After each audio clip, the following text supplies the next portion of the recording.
Well, welcome, and we'll get started right away with a word of prayer. So let's bow.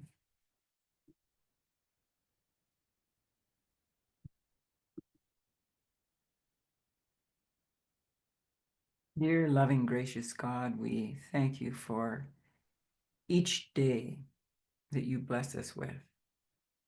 Each day can hold a lot.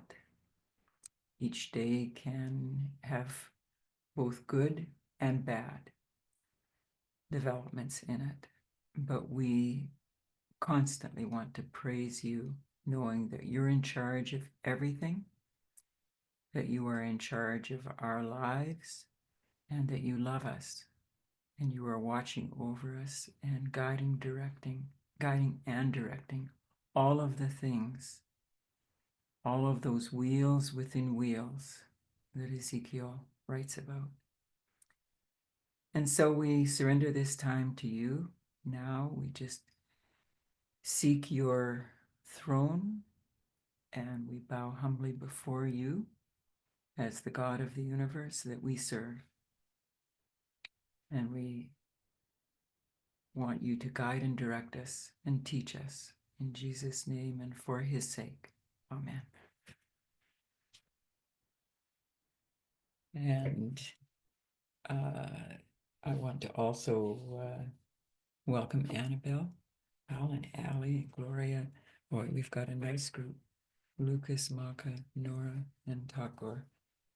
And I'm going to start with, before I share any screen or anything, I'm just going to start with my goal for tonight, was to basically conclude the part one of Elder Terrie's studies and dealing with the Sunday law. And I'm just going to posit that I don't think that that will actually be what ends up getting met, the goal that gets met. But I'm maybe going to borrow some other information from her second study a little bit, do a little bit of overlap with it, and maybe tuck in a little bit of other information as well. And mainly just more to bolster some remembrances of different things, but some of the things that Elder Terrie mentions, and maybe some of the things that she didn't mention. And we all know that all of us in this movement are considering the, pardon me, I guess I should turn on the video as I'm talking to you. Sorry, didn't realize it was turned off. Other than for prayer, I do that, but we're all on the movement and the movement chat and our local chats, considering the Sunday law, the mark of the beast, the image of the beast, and trying to come to greater understanding and dialoguing together, and basically just staying open to learn and to help each other to understand. And so by no means in this study am I going to be drawing any conclusions definitively at all, but we will get maybe into a few things. Okay, so last time around, 2 weeks ago, as we met, I digressed to look at, well, I titled it Looking Back, a Fortnight and Beyond, because it had been basically 2 weeks. I think a day, maybe 2 days passed, actually, the 2 weeks, but that Donald Trump had been inaugurated and was serving as the 47th president. And so it ended up being, and this is maybe the point at which I will share screen. and just see, I think, oh, pardon me, I know what I was going to do.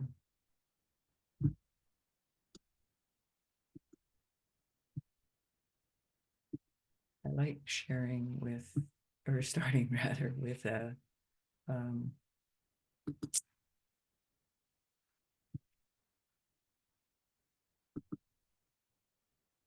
I like starting with a Spirit of Prophecy quote. And this morning earlier, long before I had looked at any of the chat or anything, I'd been doing some reading and just ended up in a passage that I thought, I think tonight I'm going to start with that. And I'm sorry, I didn't have opportunity. Otherwise, I put it on the screen. In fact, I'll switch to the next slide just so you don't have to. This slide was going to be the Spirit of Prophecy quotation, but anyway, didn't end up having opportunity to load it in. So let me just, and bear with me because it is maybe a little bit longer than I ordinarily would do. But if you maybe even just close your eyes and just listen for a moment, it will maybe impact some of the highlights in it. And he had 2 horns like a lamb. The lamb-like horns indicate youth, innocence, gentleness, fitly representing the character of the United States when presented to the prophet as, quote unquote, coming up in 1798. Among the Christian exiles who first fled to America and sought an asylum from royal oppression and priestly intolerance were many who determined to establish a government upon the broad foundation of civil and religious liberty. Their views found place in the Declaration of Independence, which sets forth the great truth that all men are created equal and endowed with the inalienable right to life, liberty, and the pursuit of happiness. And of course, we add in that word, replace the word happiness with property, acquiring property. And the Constitution guarantees to the people the right of self-government, providing that representatives elected by the popular vote shall enact and administer the laws. Freedom of religious faith was also granted, every man being permitted to worship God according to the dictates of their conscience. Republicanism and Protestantism became the fundamental principles of the nation. These principles are the secret of its power and prosperity. The oppressed and downtrodden throughout Christendom have turned to this land with interest and hope. Millions have sought its shores, and the United States has risen to a place among the most powerful nations of the earth. But the beast with lamb-like horns spake as a dragon, and he exerciseth all the power of the first beast before him, and causes the earth and them that dwell therein to worship the first beast, whose deadly wound was healed, saying to them that dwell on the earth that they should make an image to the beast, which had the wound by a sword and did live. The lamb-like horns and the dragon voice of the symbol. There were some interesting comments later as I eventually got to the WhatsApp chat. Definitely some interesting comments on this. But the lamb-like horns and dragon voice of the symbol point to a striking contradiction between the professions and the practice of the nation thus represented. The quote-unquote speaking of the nation is the action of its legislative and judicial authorities. By such action, it will give the lie to those liberal and peaceful principles which it has put forth as the foundation of its policy. The prediction that it will speak as a dragon and exercise all the power of the first beast plainly foretells a development of the spirit of intolerance and persecution that was manifested by the nations represented by the dragon and the leopard-like beast. And the statement that the beast with two horns causeth the earth and them which dwell therein to worship the first beast indicates that the authority of this nation is to be exercised in enforcing some observance which shall be an act of homage to the papacy. Such action would be directly contrary to the principles of this government, to the genius of its free institutions. Isn't that quite the phrasing? To the genius of its free institutions, to the direct and solemn avowals of the Declaration of Independence, and to the Constitution. The founders of the nation wisely sought to guard against the employment of secular power on the part of the Church, with its inevitable result, intolerance and persecution. The Constitution provides that, quote, Congress shall make no law respecting an establishment of religion or prohibiting the free exercise thereof. And that, quoting still, no religious test shall ever be required as a qualification to any office or public trust under the United States, end quote. Only in flagrant violation of these safeguards to the nation's liberty can any religious observance be enforced by civil authority. But the inconsistency of such action is no greater than is represented in the symbol. It is the beast with lamb-like horns, in profession pure, gentle, and harmless, that speaks as a dragon, saying to them that dwell on the earth that they should make an image to the beast. Here is clearly presented a form of government in which the legislative power rests with the people, a most striking evidence that the United States is the nation denoted in the prophecy. But what is the image, quote unquote, image to the beast? And how is it to be formed? The image is made by the two-horned beast and is an image to the first beast. It is also called an image of the beast. Then, to learn what the image is like and how it is to be formed, we must study the characteristics of the beast itself. And then, of course, Sister White finishes that sentence with the papacy. So, any comment just on that passage? And forgive me, it was a little bit longer, as I say, than ordinarily I'd want to read, but some of the chat has sort of spoken to that a little bit. Go ahead. Is that Allie or Gloria? It's interesting that Ellen White does not mention Sabbath in that one, but she does say that there will be how does she word it? An enactment or something that that will bring us to the test. Yes, Annabelle, I'm just looking to see the phrasing. Ideally, I had wanted to highlight, like in bullet form, sort of highlight some of the highlights being brought out in the passage and just more speak to them rather than reading the whole passage.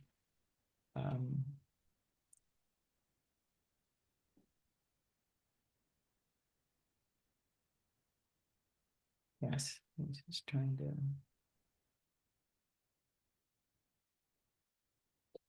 Well, just this part, maybe speaks a little to what you're saying. It's not the phrasing you were looking for, but these principles are the secret of its power and prosperity, the republicanism and Protestantism.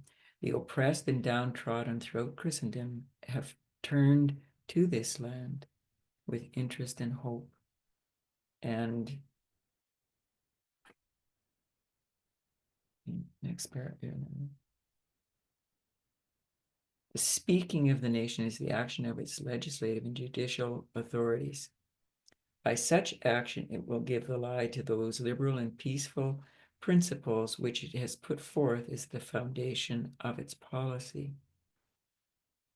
The prediction that it will speak as a dragon and exercise all the power of the first beast plainly foretells a development of the spirit of intolerance and persecution that was manifested by the nations represented by the dragon and leopard-like beast,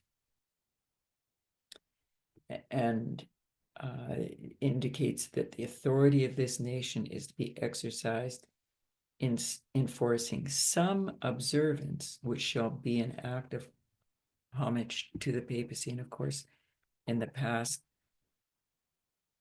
that would have equated to Sabbath, Sunday observance, that Sunday laws, would come into effect. And What year was this written?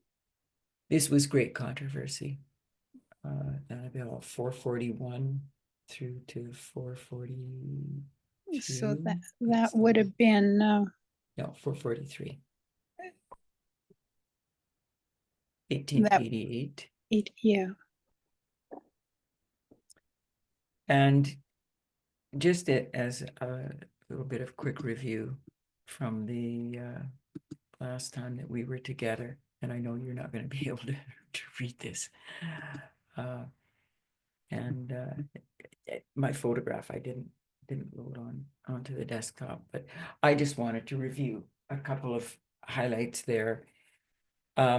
We had spoken in essence, and for those of you that weren't here 2 weeks back, it was just looking back at Elder Perminder had posted the list of and then updated it of President Donald Trump's executive orders and proclamations, and it was just so much, in a sense, happening so quickly. And anyway, I decided that I wanted to just basically put it on a line and see what it looks like a bit. But what I want to highlight tonight, just as a bit of review, was in terms of, I think on Sabbath, some of us were talking a little about this, but the primaries and the caucuses, and Gloria, you'd know more about that for sure. But the primary and caucuses, and primaries are done as in most cases, as a ballot vote. And caucuses are in a sense a little more informal, often just a meeting, and people will be divided into groups, who it is they're supporting. There'll be some speeches and different things that happen, but a show of hands is taken, evidently, indicating who's voting for, supporting which delegate, and so on. And so it's definitely more informal. I was intrigued. I thought, with the bipartisanship that exists so much, I wonder, in a sense, how safe the caucus meetings are, because everybody's so much more volatile today in politics. But at any rate, for the Republican Party, it is the primaries and caucuses, but I'll just use the word primaries to cover both at the moment, run from January the 15th through to June the 4th. So that's the Republican primaries. And then the Democrat primaries, interestingly, and it starts with the Iowa caucus. That's the first one in January, but the Democrat primaries run January 23rd to June the 8th in 2024. I'm not sure if it's aligned with, definite dates that, but I sense that they do change session to session when it's an election year every 4 years. Anyway, the March the 5th was the Super Tuesday, and you made mention of that, Gloria, last time. And Biden got 15 states, and Trump had 14 states. So that was on March 5th of last year. So still, and this is what they were saying throughout the campaigning, was how close the race was. And so anyway, and then I did plug in some of the other things that I won't make mention of right now, because we're just basically doing a little bit of a review. And then obviously Biden being pressured after that June 8th debate, or June 6th debate, I think it was. Or pardon me, June 27th was the actual debate. But from then on, because of the poor performance of at that time President Biden, it was a lot of various Democrats getting very nervous and starting to put pressure on for him to step aside. And so then obviously we went through the RNC dates, July 15th through the 18th, and then all the way through the DNC, Democratic National Convention, August 19th through the 22nd.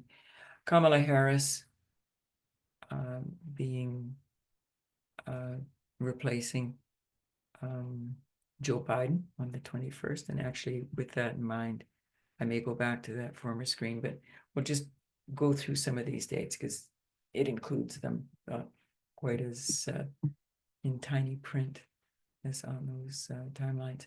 So the Republican Party, there's the primaries and caucuses dates, and the Super Tuesday. And I did it as a little bit of a comparison and contrast. So the Democrats in the blue on the right, Biden and Trump pretty much still at that point neck and neck, but with Biden a little bit ahead, as he was through quite a bit of that earlier part. And then Trump becoming presumptive nominee, and went over the threshold March 12th. So it was pretty well a done deal. He was going to become the Republican candidate, but still, they have to go through the whole process. And so there was the RNC, fairly sexist whole program, really, in reality. It involved women, but it definitely had misogyny and sexism in full display as well. And it's interesting because, well, I'll go to the next point before I comment. 2 points. July 15th, Trump nominated as the officially as the GOP candidate on the first night of the RNC, but at the same time also naming J.D. Vance, who was a junior senator from Ohio. Nobody had ever really heard of him before, but it's interesting that J.D. Vance has what looks like a lovely wife and children, and his wife, Canadian citizen, or I mean American citizen, but at the same time comes from a family that emigrated from India to the United States. And it's interesting. I found myself thinking over the last weeks, even, just how it has worked out for her, because the position that he has taken publicly over and over and over and over again is this anti-immigration,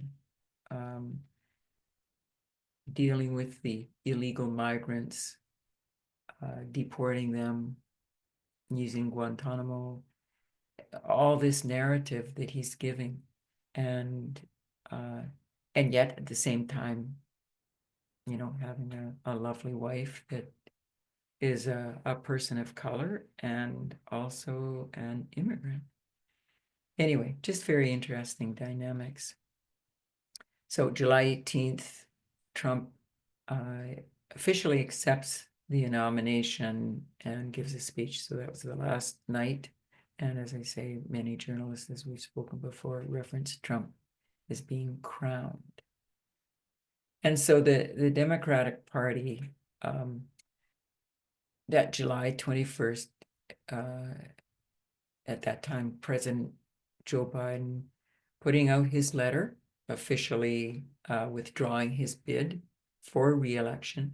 And it's interesting because the Democrats had not gone forward to the point of making him, in essence, presumptive president, presumptive nominee running for president. And there was, in many cases, a blessing in them not having done that, because it did open it up that nothing official had to, because some of the legalities would have become very complicated if that step already had happened. And instead it worked out that he was basically able to just make it public that he was withdrawing, and then about half an hour later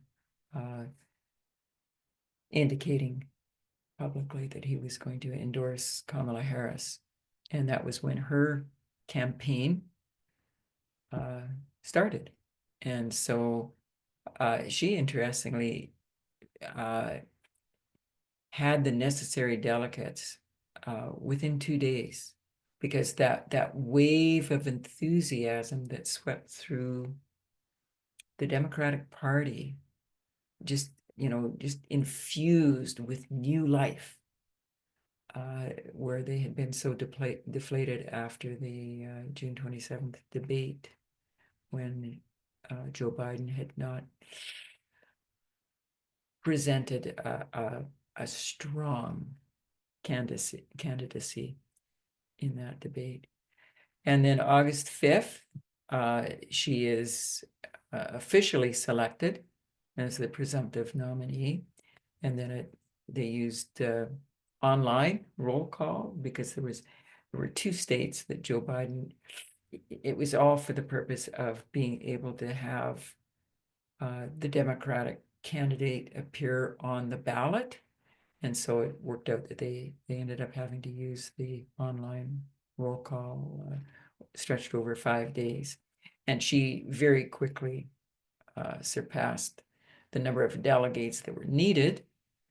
In fact, she actually ended up with 99% of the Democratic vote. So 99% of the delegates representing their people that had voted them into that position, selected them into that position, were behind Kamala Harris, which is quite astounding in itself, considering it was only a 16-day campaign for her. So just in a little over 2 weeks, what she had accomplished. But and then of course she names her running mate as Tim Walz, governor of Minnesota. And then their Democratic National Committee or convention rather, sorry. The C sometimes stands for committee, sometimes it stands for convention. Anyway, she officially accepts and gives a rousing speech. And of course, the US election happens on November 5th, and I'll just mention that from November 6th on, Joe Biden is in what's referenced colloquially as a lame duck presidency, because he's just basically there holding place holding until the new administration, the new president is sworn in. So the actual announcement of Trump winning didn't happen until November the 6th, but I mean, it just in the wee hours by the time they tallied. And of course, some of the counting of different states, everything continues on. So it wasn't until November 13th that the trifecta, the threefold government institutions, the Senate, the presidency, and the House of Representatives, two chambers of Congress and the presidency, were announced as being won by the Republicans. And the Electoral College, it was on December 17th that Trump received enough electoral votes to win the presidency and become president-elect. And then, of course, January 20th was Inauguration Day, sworn in as the 47th president. Now, any comments, any questions just on the bit of brief review that we did? And in the review, I'm not going back over all the executive orders and things that we covered. We got up to, because of the midweek study date, we got up to February the 6th, I think it was, February 7th, maybe even, because a couple of things happened there just in the last day or so at that point. But since then, obviously a lot more has happened. Anyone want to make any comments, even in terms of any of the other things that they become aware of that have been happening?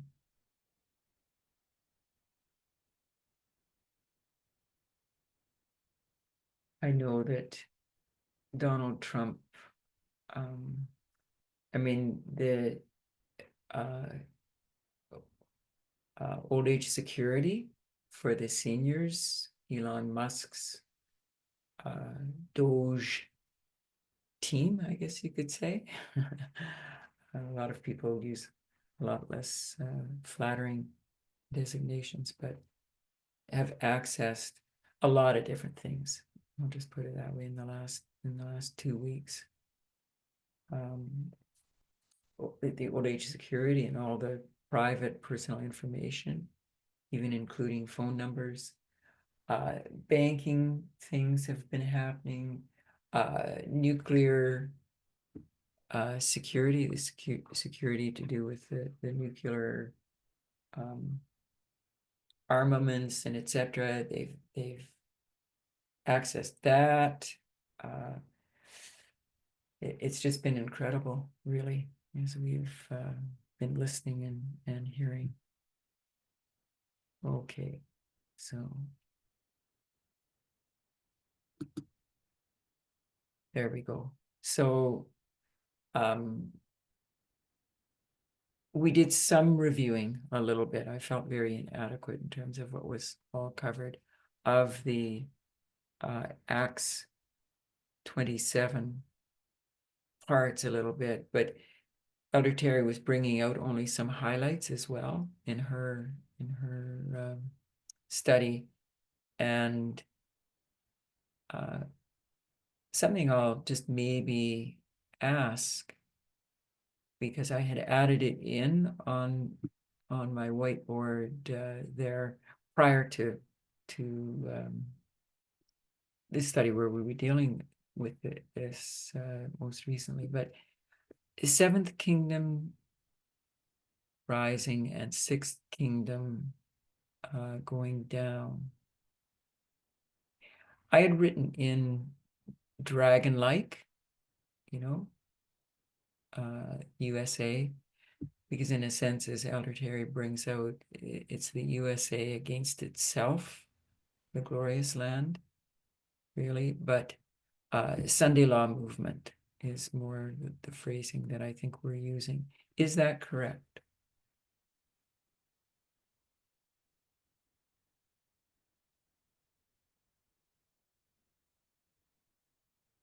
That seventh kingdom, are we referencing it as Sunday law movement?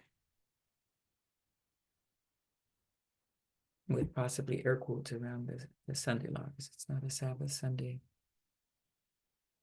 issue. Yes, I think so. Okay, Gloria, you do. Because that's it. You get forgetful sometimes with some of the different studies as you're watching through and reading through. Anyway, I also ended up putting in the expressions, and I'll ask again about this because I certainly can be corrected, but for that seventh kingdom, the 144,000, and I put in the term church triumphant, as well as the sixth kingdom going down, representing the Seventh-day Adventist Church, church militant. Does anyone have any thoughts in terms of those being incorrect or even correct, or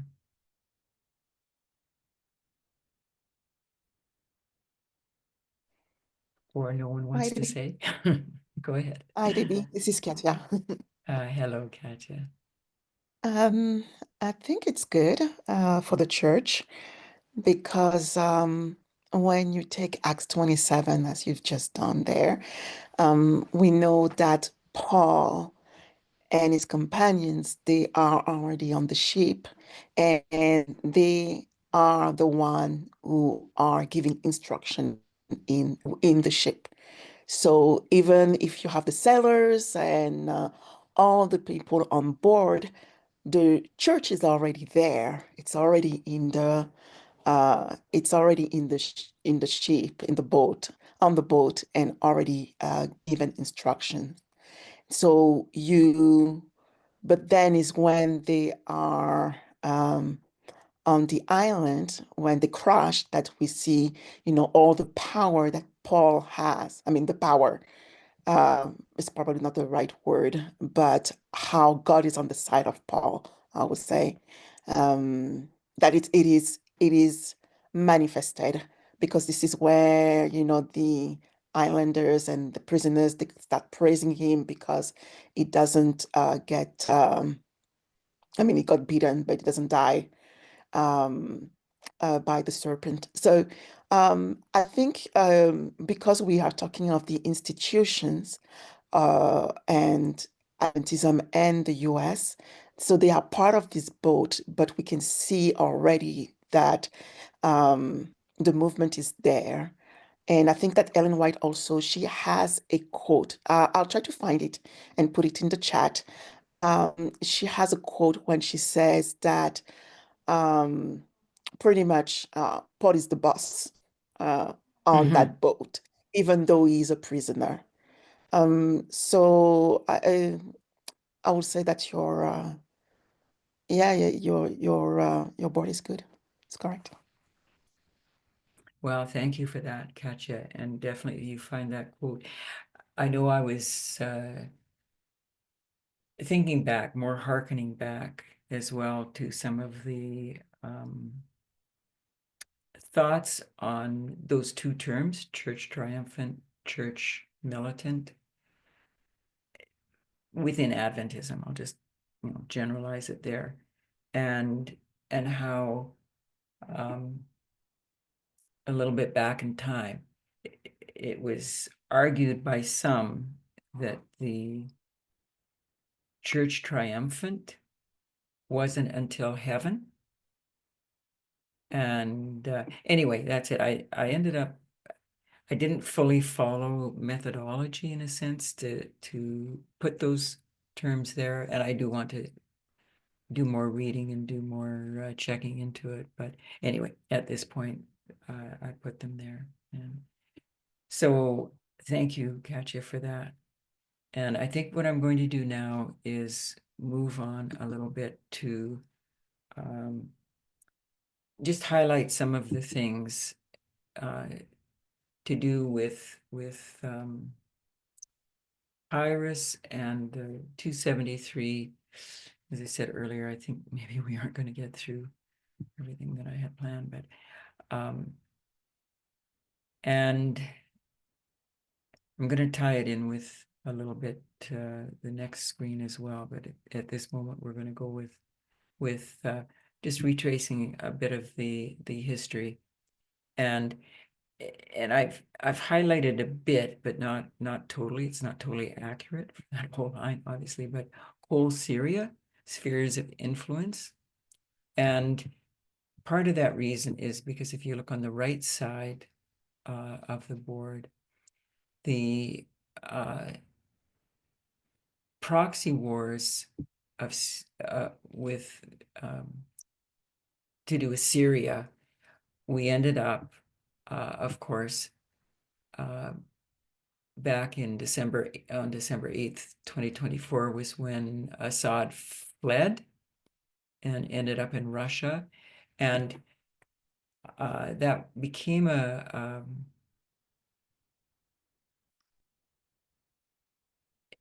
people just wondering about whether it was a turning point in terms of King of the South and losing influence, and that being a symbol of that in many ways, because Putin wasn't able to, in essence, come to the aid of one of his allies, his spheres of influence, and help Assad.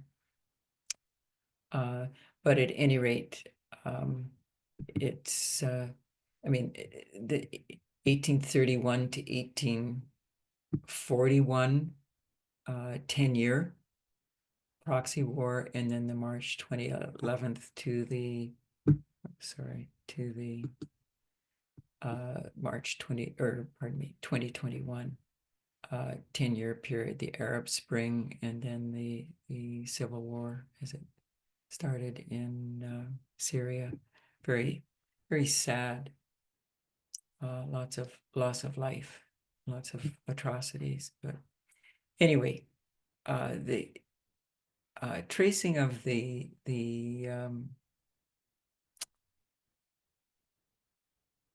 dissolution, I guess you could say, of the Alexandrian kingdom is in history, but this mouse is so sensitive.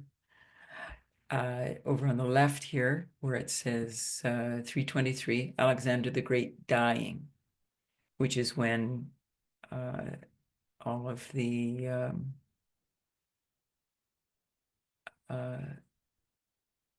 Greek Empire,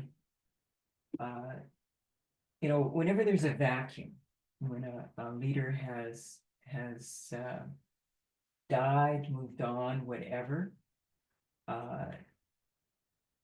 the vacuum that ensues often really becomes exactly that. A struggle ensues where there's jostling and jockeying for position and influence, and it doesn't matter if it's a ruler in a country or if it's an organization, someone at the top stepping aside, whatever it happens to be. There's sort of a transition period where a lot of dynamic sorting out who's going to take over or how is this going to be divided up occurs. And that's exactly what happened here. And Greece had world dominion, Daniel 11, verse 3 lets us know that. And so the wars of the Diadochi, the wars of successors, ends up happening, and we traced before the 4 different compass directions in a sense. But what ends up happening is, and I'll just mention Lysimachus, Seleucus, Cassander, and Ptolemy, the 4, but different areas. But it ends up really coming down to 2 that are left, because these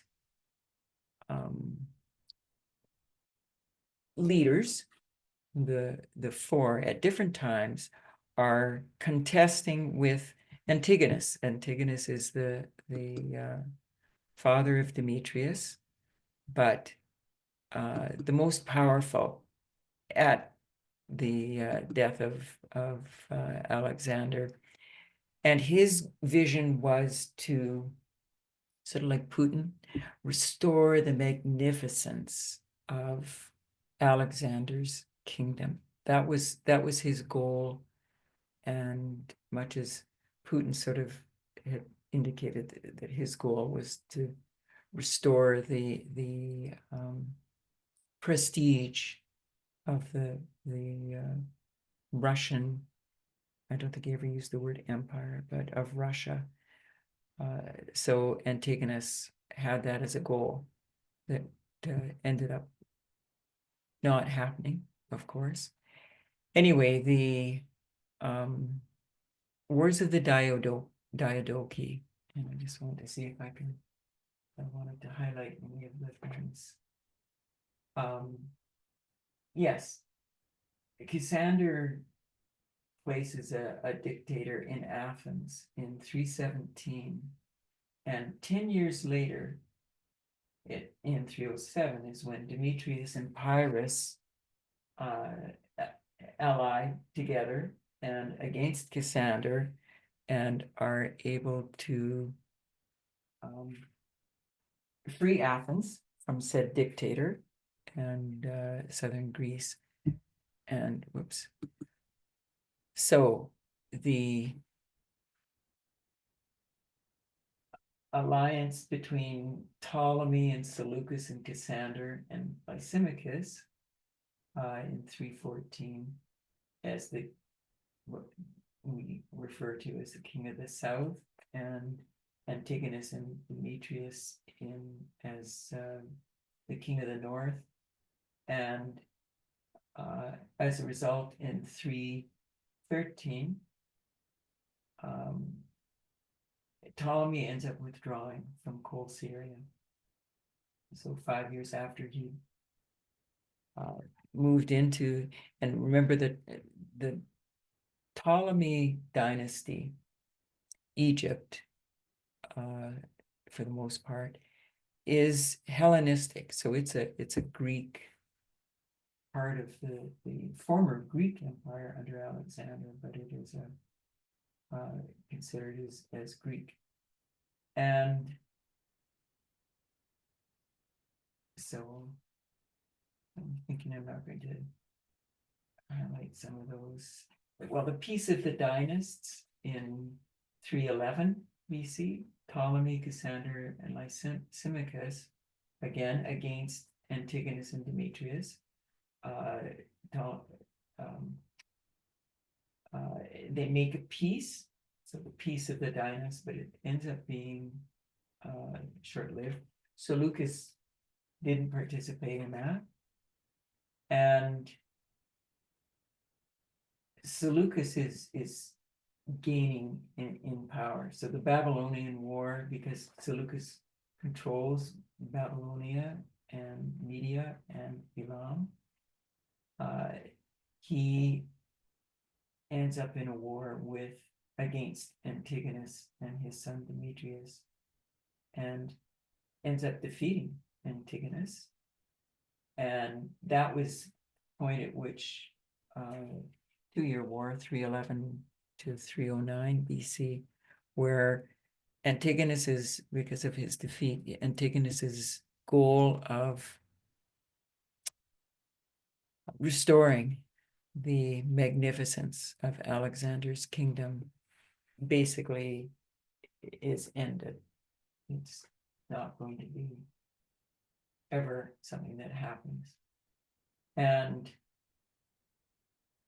the Battle of Ipsus in 301 ends up by definitely confirming that. I'll get to that again in a second. So a couple of other the dates on that timeline. It's in 306. Remember 307, Demetrius and Pyrrhus are allies and rout out Cassander's dictator. They're out of Athens. But and then there's another battle in 306 that Demetrius fights against Ptolemy on the island of Cyprus, and Ptolemy is defeated, and it's at that point that Antigonus and also his son Demetrius end up being crowned king, if you like, in Macedon. And over the next year, all of them, in essence, become kings in their own right. They take on that name of king over the territory that they're involved in. Seleucus and Cassander and Lysimachus. And moving on to the Battle of Ipsus, Lysimachus and Seleucus and Cassander, kings of the south, we call him king of the south, end up defeating Antigonus and Demetrius and Pyrrhus, and it's finalizing the breakup of Alexander's kingdom, and it was due to elephants being used. And we move on to the main battles that Elder Tess ends up highlighting. Battle of Ipsus in 301, the Battle of Heraclea in 280, again, we're the king of the south. Pyrrhus, and the Greeks defeat the Romans. So the Romans are trying to take over in a sense. They've grown enough in size from a small city-state surrounding Rome, and the Italian peninsula is where they're doing a lot of their battling in expanding. And so Pyrrhus is king of Epirus and Tarentum, Tarentum and Terrie asked for Pyrrhus's help against the Romans, and he, in essence, agrees, but it's a very costly battle, and does win, but it isn't long after that they're in battle again with Rome, Pyrrhus and the Greeks in battle with Rome again at the Battle of Asculum. And that's the one in particular where, again, Pyrrhus wins, but it's a hollow victory. And that's where that term Pyrrhic victory actually stems from, because it was, in a sense, sort of two battles fairly close back to back for Pyrrhus that he ends up winning but losing, because it was just so costly. And then Beneventum is where again Pyrrhus, the Tarentines, the people of Tarentum had asked for Pyrrhus's help because they knew that if Rome took over their area, that's basically it. They would come under Rome period. And so Pyrrhus agrees to assist, and it's the battle that ends up Pyrrhus, king of the south, ends up losing, and it's at that point that he leaves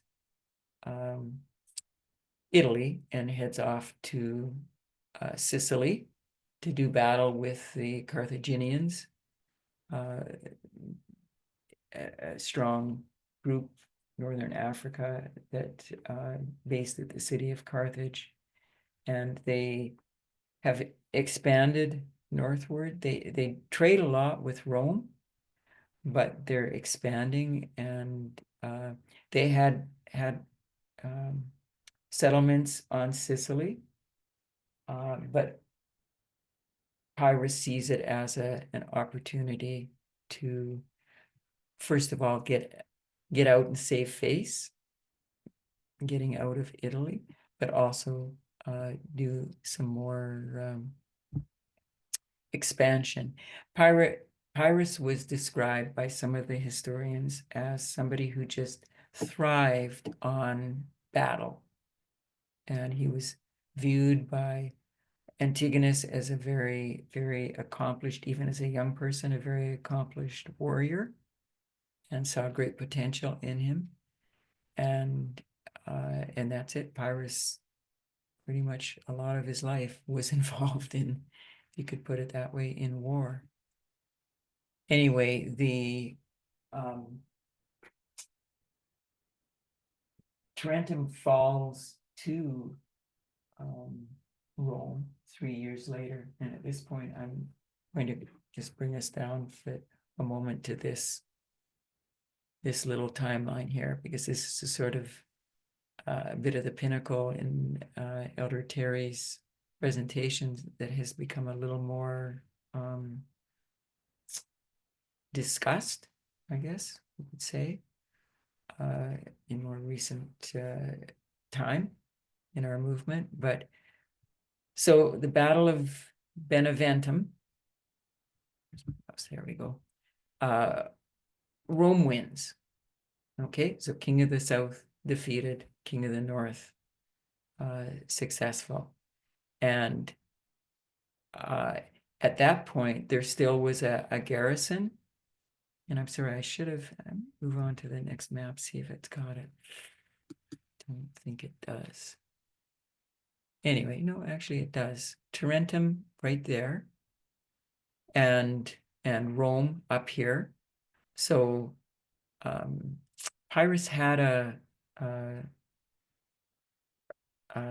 garrison still at Tarentum, and it was, here we go, it was Rome had moved. There's the Samnites. There were wars going on, battles going on, Romans in central Italy. But it turns out that the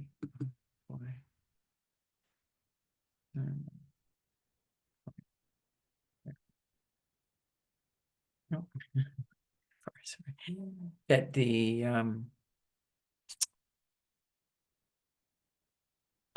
yeah, sorry, I lost my train of thought. Anyway, Tarentum ends up, Rome defeats Pyrrhus, and Tarentum still isn't under complete Roman control, but Rome is definitely expanding and becoming successful. And so it's in part because of the defeat of Pyrrhus at the Battle of Beneventum that Ptolemy II Philadelphus ends up sending an ambassador to Rome, because Rome had defeated Pyrrhus. And pretty well all the historians do end up indicating that was what happened in 273, that There is a little bit of discrepancy. There are one or two historians in the research that I did that indicate they didn't really believe that it was correct that Egypt would have sent an ambassador to Rome first. They felt that there was a good possibility, and they, explained it according to their thinking, that it was instead Rome that was sending the ambassador first, a delegation really first to Egypt.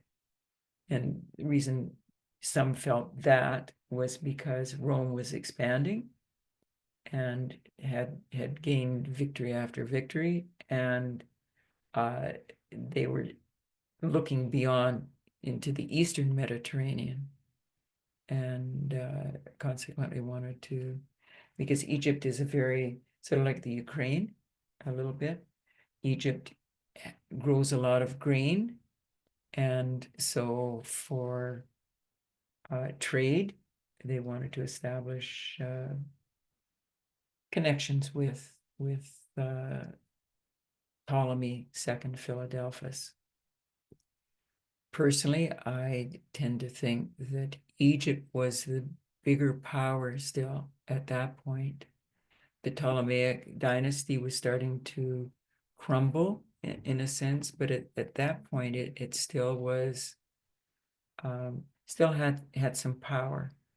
And so I can see that with Rome defeating Pyrrhus, that Egypt would send a delegation to Rome and set up good relations. Ptolemy II Philadelphus evidently was neutral in some of the back and forth that was going on. The Carthaginians, because they traded with the Carthaginians, they wanted to keep, they wanted to stay neutral. So Rome, in the Punic Wars, Rome and Carthage doing battle with each other. Egypt, within reason, tried to stay neutral and didn't support Rome, didn't support Carthage, more or less stayed out of it and let them, the two powers battle it out. Anyway, Egypt sends an ambassador to Rome in 273 BC, and the Battle of Argos in 272 was where Pyrrhus ends up being killed. It was more like street fighting, because what had happened was Pyrrhus and his soldiers had gone into the city of Argos, and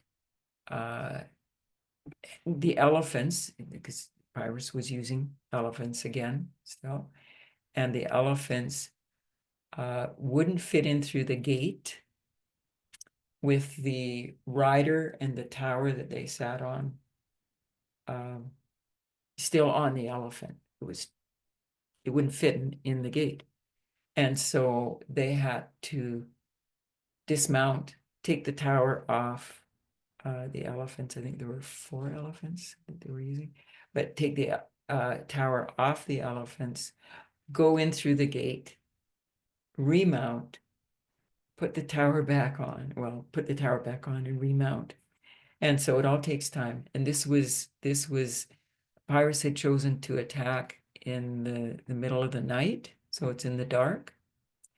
And so it ends up leading to quite a bit of confusion, time delay, and they get into the center square of the city of Argos, but decide to wait until daylight.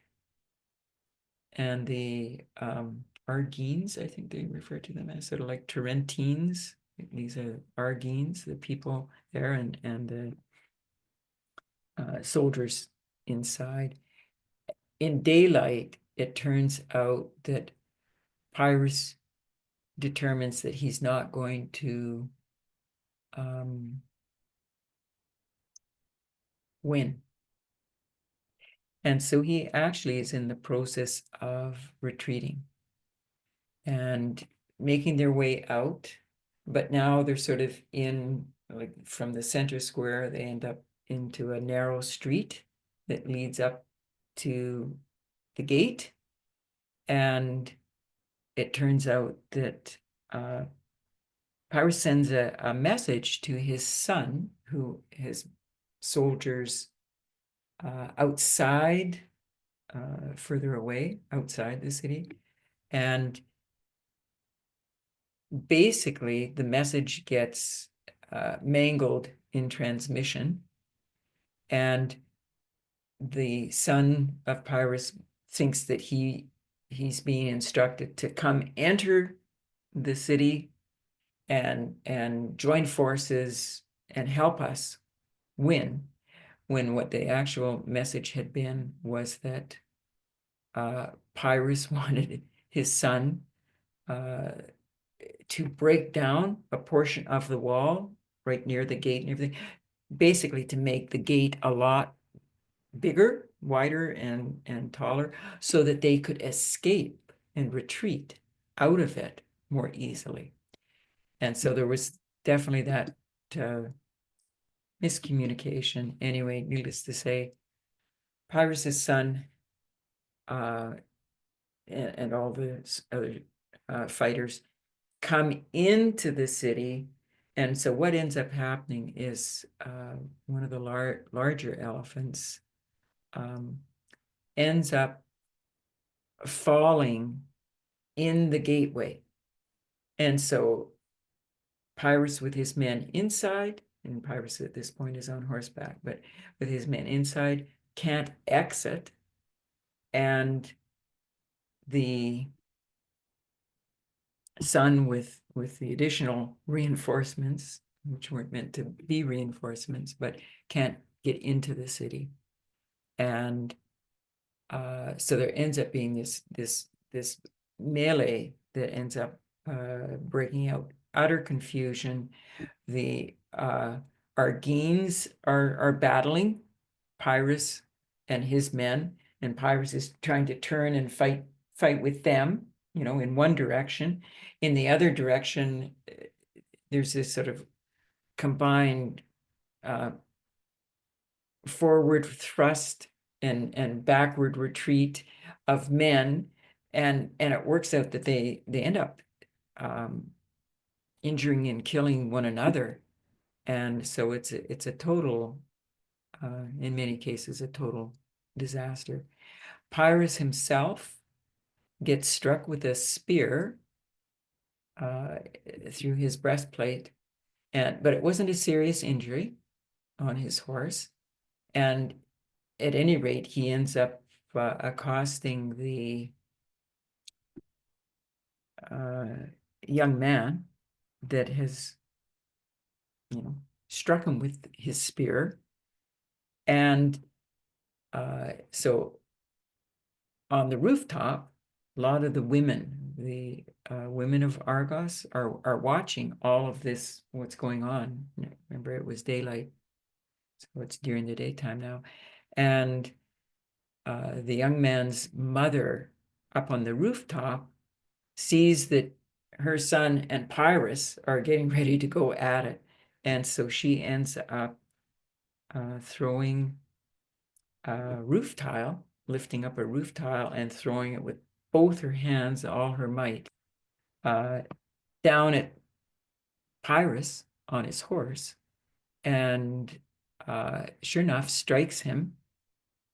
Plutarch said it was at the back of his neck, under the helmet, and causes him to fall off his horse, and obviously a little groggy, blurred vision, and so on.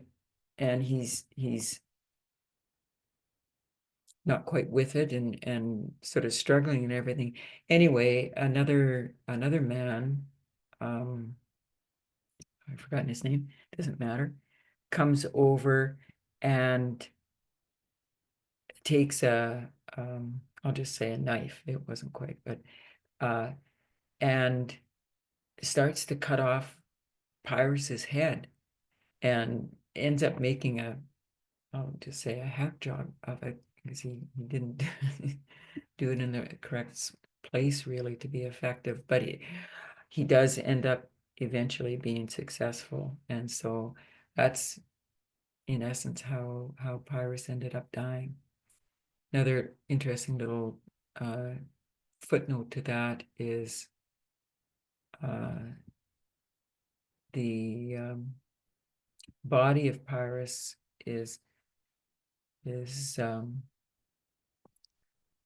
held in respect, and so they actually end up adorning him for burial and burning his body, cremating his body and so on, just out of respect for the kind of warrior that he was. But anyway, the date of 272 BC, don't need to say minus, but of 272 BC, there's a definite historical record that Pyrrhus died then, and there's a definite historical record that the fall of Tarentum occurred then. But there has been a little bit of, I'll just say, discrepancy perhaps in more recent time in terms of the delegation going from Rome to Egypt. And so Panium in 221 represents our on our line, and so Beneventum is represented by Panium and in the year 221 on our line. And what Elder Terrie is bringing out in terms of the Sunday law and shipwreck is that she believes it is 2024, and that the Sunday law begins, it's going to both be a point of time, but also a period of time, but July 18th at the RNC, 2024. And the 273, and I was going to get to some of the, in terms of 273, both in Acts 27 and Daniel, in Leviticus, but at any rate, we'll leave that for now. But Dobbs v. Jackson Women's Health Organization, the overturning of Roe v. Wade on June 24th, 2022, would be the increase of knowledge.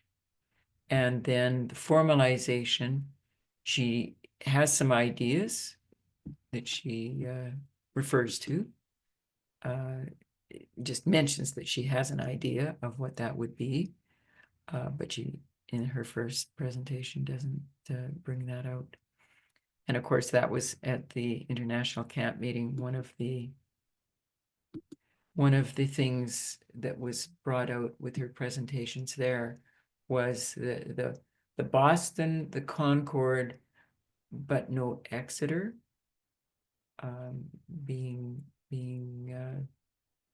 detailed on the timeline, and then the shut door, of course, at the Sunday law. Anyway, I did have,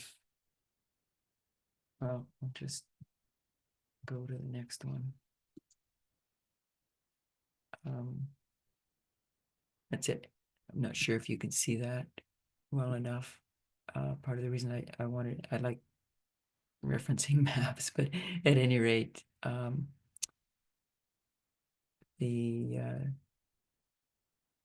that's it, the Samnite Wars and 290, the end of the Samnite War, and then 272, of course, the Battle of Argos, the end of the Pyrrhic War. I'll say wars as we count them. with the death of Pyrrhus in Argos. And just as a passage, there's Carthage, Sicily, I can't remember. Yeah, start of the First Punic War, 264, start of the Second Punic War. So on my graphic, I put in the Syrian wars, more because I was following through with Coal Syria, a little bit, the spheres of influence. But so the first Syrian war, 274 to 271, and the king of the south is successful in the first Syrian war. And then second Syrian war, third Syrian war, second Syrian war just after the Battle of Argos, and third Syrian war. And it's sort of a combination. First Syrian war, the king of the south is successful. The second Syrian war, the king of the north is successful. Oops. And the third Syrian war, the king of the south is successful. And fourth Syrian war, the king of the south is successful. And fifth Syrian war is king of the north, and we know it as Panium. And then the fifth Syrian war, that was it. I think I said six, sorry. And then the sixth Syrian war, the king of the south is successful. But and that's it there. Panium. Some sources have a different date, but Usher gives 198 BC, and that's basically the date that, as far as I know, that we end up using. Anyway, I don't think I'll highlight any more of the, well, maybe I will just, Alexander as king of the north, Greece, third kingdom in Daniel, 2, 7, 8, 9, and 8, 9, and 11, and 12. But the Hellenistic period basically goes from Alexander's death, the kingdom, and all the way up to the Battle of Actium in 30 BC. And the different dynasties, the Antigonid dynasty, and the Ptolemaic dynasty, and the Seleucid dynasty, they were the ones, Lysimachus and Cassander, as I say, they basically are off the field in essence, because it mainly comes down to the Ptolemaic and the Seleucids that are doing battle. And 305. And yes, the Battle of Actium, when Octavian, Augustus Caesar, he gets known as, but, and then that becomes the fourth kingdom of Daniel. And two things I will maybe close with, just in noting, finishing off this whiteboard, but Greek culture spread throughout the Mediterranean and beyond. So the Hellenistic period, and Rome, as I say here, the Roman Empire retained much of Greek art and culture. I was looking quite a bit into the Roman calendar, and it's interesting how, as the Bible says, nothing new under the sun. The influences, the different kingdoms of the image in Daniel have had all the way down through, and in all sorts of things. But so Babylon has influenced, and all the way down through Greece and Rome, really in many cases to our day. Anyway, we'll end off there. I was going to go a little bit further into some of the things dealing with Daniel a bit, but at this point, I think we'll just leave that off, and I'll maybe ask if there are any questions or any comments. And thank you, Katja, for that quote.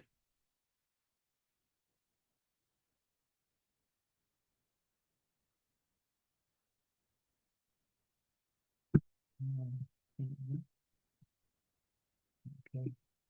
And maybe before finishing the recording, Katja, do you want to read it or do you want me to read it? You can read it, Devi. Thank you. Fair enough. I'm just trying to think what ML is. My life today. Oh, my life today. Oh, okay. Thank you. I've got that sitting on my shelf, but I'll read it from here. When in most discouraging circumstances, which would have had a depressing influence upon halfway Christians, he is firm of heart, full of courage and hope and cheer, exclaiming, "Rejoice in the Lord always." And again I say, rejoice.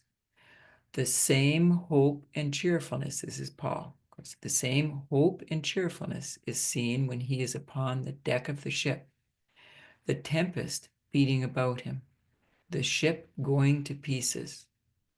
He gives orders to the commander of the ship and preserves the lives of all on board. Although a prisoner, he is really the master of the ship, the freest and happiest man on board.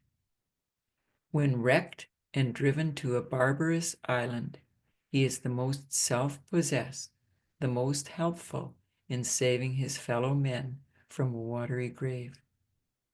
His hands brought the wood to kindle the fire for the benefit of the chilled, shipwrecked passengers. When they saw the deadly viper fasten upon his hand, they were filled with terror. But Paul calmly shook it into the fire, knowing it would not harm him, for he implicitly trusted in God. And one of the things I believe that gave Paul such assurance, and I'm sure rang in his ears at different points through that whole journey, all the way from Caesarea, well, really from Jerusalem, but by sea from Caesarea all the way through to Rome, was God assuring him that he was going to be speaking in Rome, appearing before the Caesars. And in many ways that gave Paul, I'm almost thinking, almost a, would it be right to say a supernatural faith? Just such an assurance. And that's it. The highlighted part, Katja, I'll reread again. Although a prisoner, Paul is really the master of the ship, the freest and happiest man on board. Truly, may that be our experience as part of the 144,000. So, if there aren't any other questions or comments, I'll maybe just close with prayer and we'll end off. So let's pray.